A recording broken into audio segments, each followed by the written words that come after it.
it's me again. Ako na po si Tarsher, magsamok-samok sa inyo. Kumusta mong tanan? Good afternoon, good evening, good night, wherever you are in the world. Kumusta mong tanan?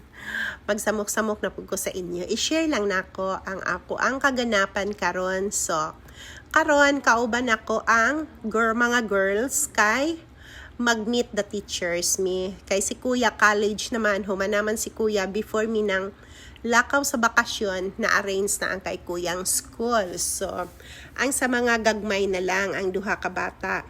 Kay ang dalaga nako kay homeschool man. So, ang duha na lang. So, mag-meet the teachers ang duha karon.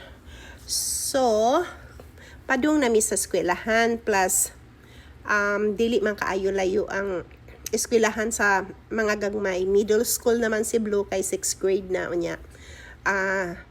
Si Zaya 8th grade.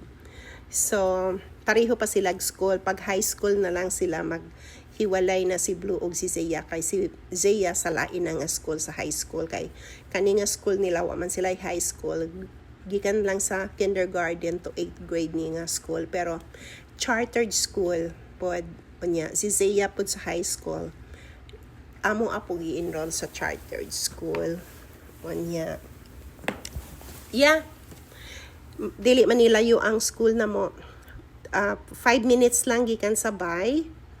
So, on the way na miron. Unya.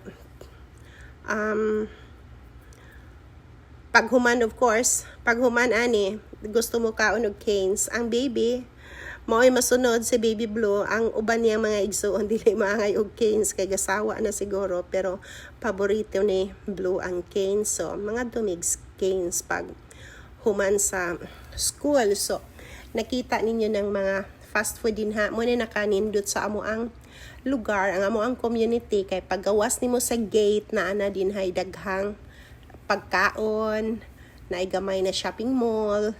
So, accessible tanan. Og di ganahan si Tarsher magluto o paggawas lang himo sa gate na ana ang in and out. McDonald tanan. Name it, halos na sa amo ang area. So, mao na nakanindot dere. Plus, yeah, kami lang, si Kuya og si Daddy na sa bahay. Di sila gusto mo uban. Wanya, hapit na mi sa school. Karon lang na mi sa traffic light. Wanya, pasensya na kay ako ang camera girl. Medyo shaky. Kay, ga-video siya sa ako ha. Unya,